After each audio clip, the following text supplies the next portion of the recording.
What's up, everybody? I'm here with my bestie, Trix. Dude, I'm It Trix. hasn't started yet.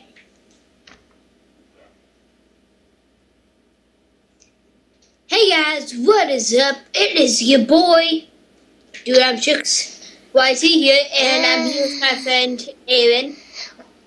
I call you Dude I call you Dude Trix. Why don't you call me my username? Because I call you by your name. Excuse me? Okay guys, we're going to be reacting to 3 real scary sleepover horror stories. Part 2. Part 2, we already watched part 1. For real. Okay, you guys ready? In 3, 2, 1, let's get this started. 3 real sleepover stories. This is gonna be scary.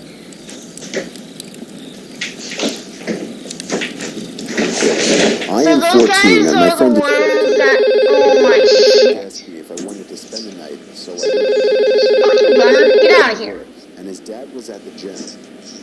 Me and my friend were upstairs in his room playing video games. We kept hearing what sounded like scratching noises and slight banging. We thought nothing of it because he has a dog, so we kept playing our video game. Minutes later, we heard the noises again, but they were louder. So we went to go see if it was the dog. It couldn't be the dog because it was lying outside his parents' room. Fearing someone was trying to break in, we grabbed our knives and flashlights. We searched all the rooms upstairs, then went downstairs, searching it with only our flashlights. What are they doing with knives? Backyard. Although we don't know how someone would get in his backyard because it's fenced in and there's a deep drop-off on the other side of the fence at the back. The search came up empty. I convinced my friend we should search the front of his house and make our way around his fence. We went around front and he went left and I went right. On the right, his fence connects to his neighbor's, so I went over to him to find him frozen with his light shined in the direction of the woods near the drop-off. I was weirded out and shined my light in the direction of his to find a guy dressed from head to toe in all black, frozen and staring at us. At this moment, I yelled, "Run," and we bolted inside the house and called 911. We waited, and minutes later, 2 officers arrived to find nothing, and they told us to call them again if anything happens. Me and my friend were instructed by his parents to stay inside and downstairs in case anything happens, so we did. About an hour later, me and him were sitting downstairs on the couch, and he out of nowhere asked, "Did you see that?" "See what?" He then said, "The light. Someone shined a light through the window over the fence." About a second after he said that, I saw a beam of light shine through the window. So we called 911 once again, and the officer showed up minutes later and yet again found nothing. Me and my friend at this point were paranoid and waited until his dad showed up, and we took him outside to the backyard where we all heard footsteps. His dad convinced us that it was just a hunter, so we went to bed with no more problems. Unfortunately, it doesn't end there. My friend asked me about 2 weeks later if I wanted to spend the night again, and I did. Later that night, his parents were both still at work. We were joking around about what had happened with what we thought was the hunter, as his dog was outside doing its business. While we were talking, to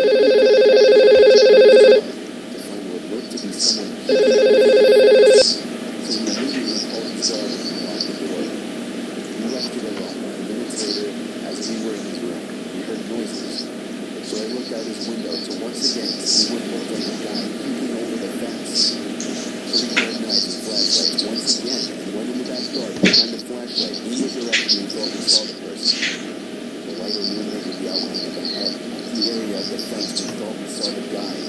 What? We went outside and called 911 and they responded.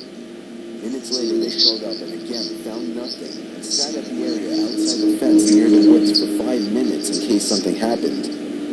Nothing happened, so they left and they told us to call back if anything happened.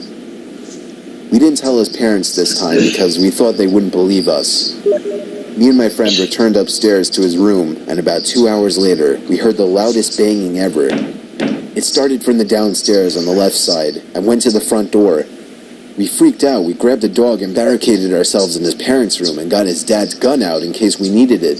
Oh, Jesus. We then called 911, and again the police showed up and found no one and no sign of anyone and left. That was the last time we ever had that problem, and it still has us scared to this day. That was a scary first story. I know. I was 14 years old, hanging out with my friend Jesse, who was also 14. We were in the living room playing Call of Duty. His parents weren't home for the night, so we were being as loud as we wanted. We were doing nothing but playing video games and eating junk food all night. And eventually, since his parents weren't home, he convinced me to just stay over for the night. So after Jesse went upstairs to go to the bathroom, I went downstairs to call my mom in private and tell her I would be staying over. By the time I got back upstairs, Jesse was back, and he just stared at me with a confused look on his face. I asked him what was wrong, and he said he thought that I was upstairs, as he thought he heard someone in the bedroom next to the bathroom.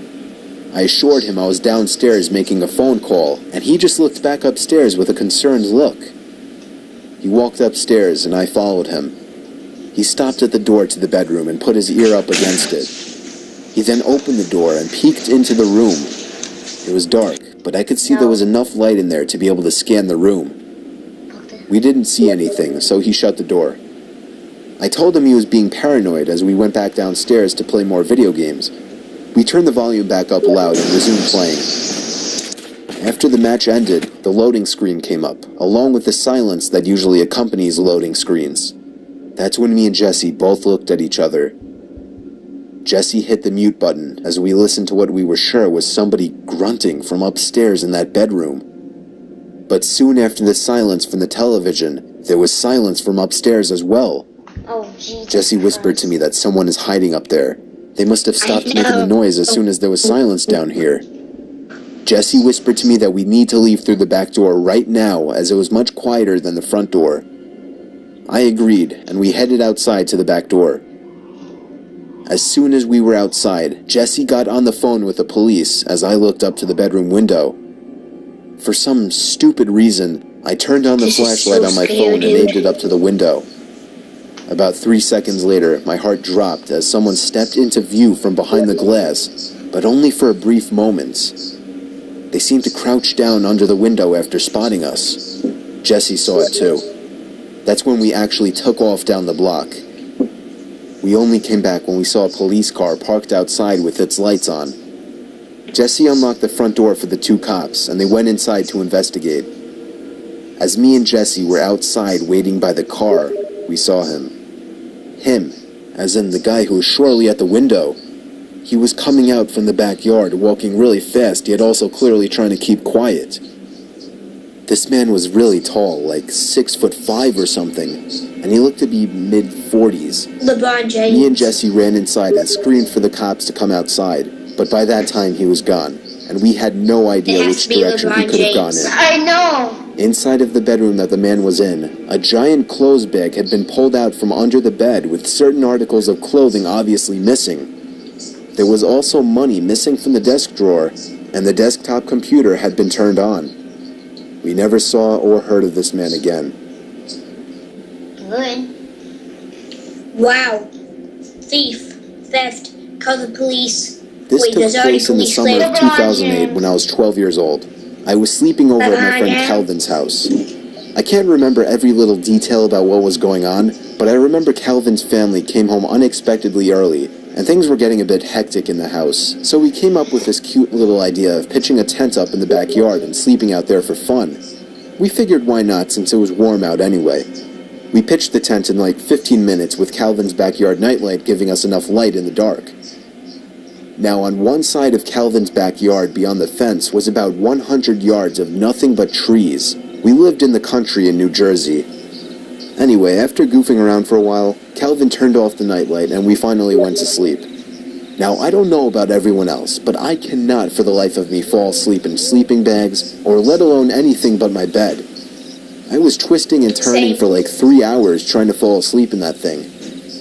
Sometime during the night, I started to hear a little rattly, creaky type sound coming from around the fence. It gave me chills at first, naturally.